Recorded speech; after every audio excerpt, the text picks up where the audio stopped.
Capital Intereconomía, con Susana Criado.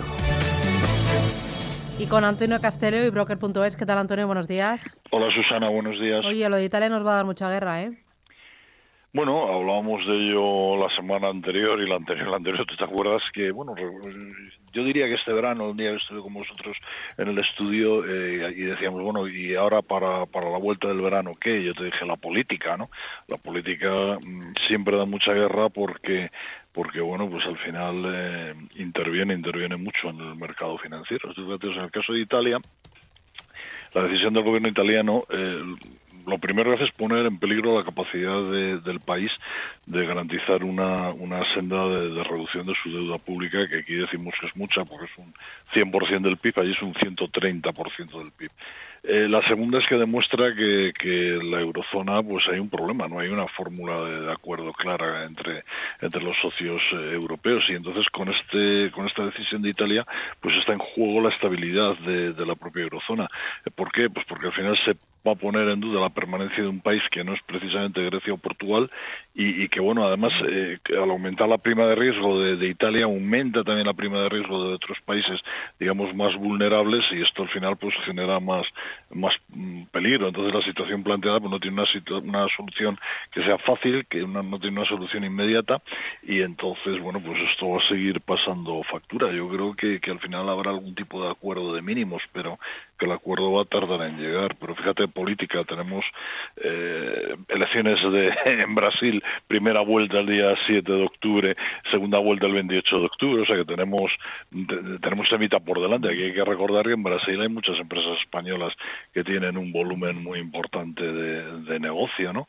Y luego, pues no nos olvidemos lo que tenemos aquí, ¿no? Que tampoco conviene que nos olvidemos de ello. Ya. Por lo de Cataluña el 1 de octubre. ¿Tú crees que eso Claro. está...? Sí, vamos a ver. O sea, esto se vio... a ver, hay una descorrelación entre bolsas europeas y bolsas americanas, está claro, pero además es que ha habido una descorrelación de la bolsa española con el resto de bolsas europeas. ¿Desde cuándo? Pues desde septiembre del año pasado. O sea, esto es una cosa que está ahí. O sea, se puede ver, es evidente, y que lo hemos comentado aquí también algunas veces con vosotros. Los inversores extranjeros se piensan mucho en dar órdenes de entrada en la bolsa española, sabiendo que hay muchos valores que están muy infravalorados. Y luego además hay otro problema, y es que un inversor institucional extranjero, cuando entra en un país, entra siempre en los valores, digamos, con mayor capitalización, los valores, digamos, que están arriba en la parte top del índice. ¿Cuáles han sido los valores más machacados en la bolsa española en los últimos tiempos? Pues precisamente esos. O sea, valores de los que, bueno, podemos discutir el tema de Telefónica, la deuda, bla, bla, o Inditex, que no tiene deuda y que ahí está dando unos números magníficos mes a mes, por no hablar de los bancos. Entonces, claro que es evidente, por supuesto que pasa factura. Oye, me interesa también el tema de Estados Unidos, acuerdo con Canadá, enseguida lo comentamos, qué es lo que puede significar para las bolsas, pero antes, sé que el sector de las aerolíneas en Europa está muy revuelto. Rubén, desde el estudio de pantallas, cuéntame cuál es la última hora, ¿qué está pasando? Pues el motivo es, o la culpa la tiene Ryanair, que ha anunciado esta mañana en Profit Warner, ha reducido su objetivo de ganancias para este año. Dice que debido al impacto de las huelgas convocadas este verano por sus pilotos y los tripulantes de cabina en varios países europeos, se espera a la aerolínea irlandesa un beneficio neto de entre 1.100 y 1.200 millones de euros para su año fiscal 2018-2019, que va a finalizar en marzo, en comparación con una estimación previa que hablaba o que esperaba unas ganancias de entre 1.250 y 1.350 millones de euros, y por debajo de las obtenidas el año pasado, que serían de 1.450 millones de euros. Eso hace que las acciones de la aerolínea Ryanair estén cayendo en la bolsa de Londres ahora mismo más de un 7%, un 7,3%, que estén arrastrando también a otras compañías dentro del sector en Europa. Por ejemplo, vemos a EasyJet dejándose más de un 5%, o los títulos de IAG perdiendo más de un 3%, también en la misma bolsa, en la bolsa de Londres. Y si nos vamos hasta Alemania, vemos que las caídas en el caso de Lufthansa alcanzan aquí, te lo digo, el 1,7%. Muy bien. ¿Cómo está? ¿Qué te parece, Antonio?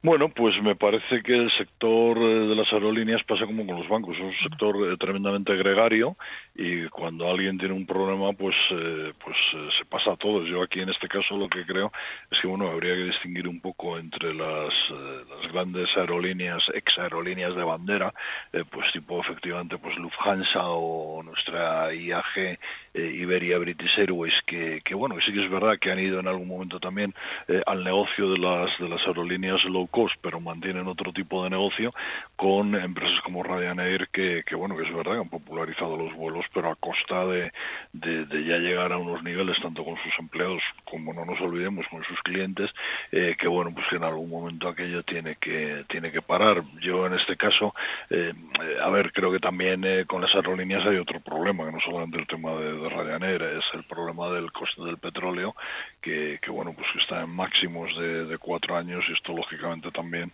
pues pasa factura a este tipo de compañías. Por lo de Estados Unidos y Canadá, bueno. Pues sí, evidentemente, vamos, de hecho, si miramos ahora mismo los futuros, pues tenemos a los futuros americanos subiendo, pues el Dow un 0,67 en el Globex, el Nasdaq un 0,70, el S&P un 0,55, mientras que los europeos pues los tenemos pues planitos o subiendo ligeramente. Evidentemente esto, bueno, contribuye a calmar la tensión en el ámbito de la guerra comercial. Ahora Estados Unidos tiene que presentar el texto del acuerdo comercial con México y Canadá al Congreso. Y bueno, pues se firmaría, entiendo que sin ningún problema, y bueno, pues todo, por lo menos contribuiría a generar menos tensión en el ámbito de la guerra comercial, que da el tema con China. Y bueno, y luego esta mañana ha habido también, yo creo, otro tema que es importante, y es el acuerdo que llegó al finales de la semana pasada del Fondo Monetario Internacional con Argentina, que va a adelantar por fin la ayuda comprometida, unos 57.000 millones de dólares.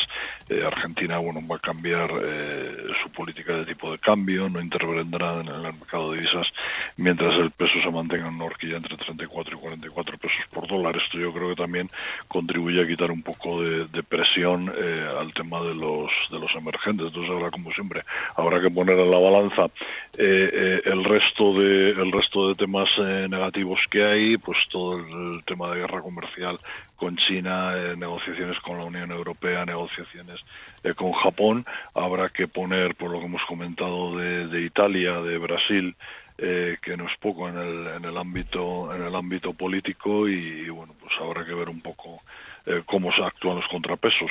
En unas semanas empezamos también con publicación de resultados trimestrales, que esto también pues va a crear alguna incertidumbre. Me interesa Duro Felguera. ¿Lo sigues? ¿Lo viste? ¿Lo sufriste la semana pasada? No, vamos a ver, lo sufrí por los comentarios y demás. Vamos a ver, Susana, lo de Duro Felguera, no recuerdo, vamos, en el programa tuyo quizás no, pero en tu emisora sí que con tu compañero Fernando lo hemos comentado en alguna ocasión, ¿no? A ver, lo que no puede ser, y además es imposible, ¿no? O sea, Duro Felguera hace una ampliación de capital a la desesperada en julio del año pasado. Ocurre una cosa que cualquier inversor que tuviera un mínimo de conocimientos bursátiles, mínimo, pequeñito, se daría cuenta que no puede pasar. Las acciones antiguas subieron 200 y pico %, con una diferencia tremenda de cómo podías entrar por la ampliación de capital por derechos a cómo estaban cotizando las acciones, y al final eso se tiene que ajustar. Luego encima publica unos resultados donde dice que prácticamente se ha comido la ampliación de capital en resultados negativos, que bueno, que lo que habían dicho en julio, pues ahora resulta que no es, ¿no? Bueno, pues es que lo que te digo, pues al final tenemos una serie de valores zombie en la bolsa, pues Abengoa, Duro Felguera y algunos otros más.